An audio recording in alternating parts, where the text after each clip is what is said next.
Դրանից ավել որևէ բան չեմ կարող այս բանին ասել։ Վեդիի ԿՊԱ-ական համայնքապետ Գարիկ Սարգսյանը ավականու որոշմամբ ինքն իրեն պարգևատրել է ամանորին ընդառաջ։ Արմլուրը գրել էր, որ ամանորին ընդառաջ պետական պաշտոնյաները խոշոր չափերի պարգևավճարներ են ստացել։ Կառավարության շատ անդամներ Արմլուրի հետ զրույցում խուսափել էին պարգևի չափը նշել եւ միաձայն վստահեցրել էին, որ այն անձնական գաղտնիք է։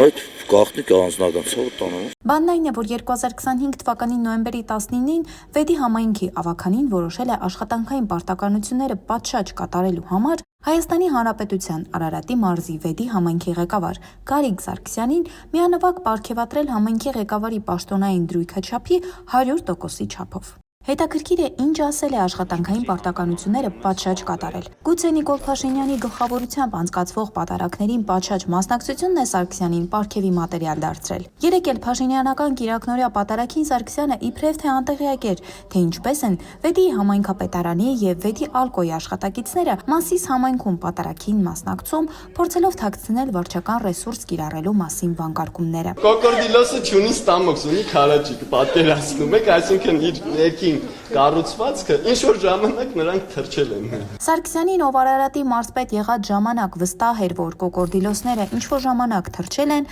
միանվագ դրամական պարգև տալու մասին որոշմանը կողմ է քվեարկել ավականու 13 անդամ, դեմ 7-ը։ Հարկ է նշել, որ նույն օրը մեկ այլ որոշմամբ հաստատվել է, որ համայնքապետի վարձատրությունը սահմանվում է 590,000 դրամ։ Ստացվում է, որ Գարիկ Սարգսյանն ինքն իրեն աշխատանքի վարձատրություն է սահմանել, ապա սահմանվածի 100%-ի չափով պարգևատրել, որի արդյունքում մեկ ամսում գրեթե 1 միլիոն դրամից ավել եկամուտ է ունեցել։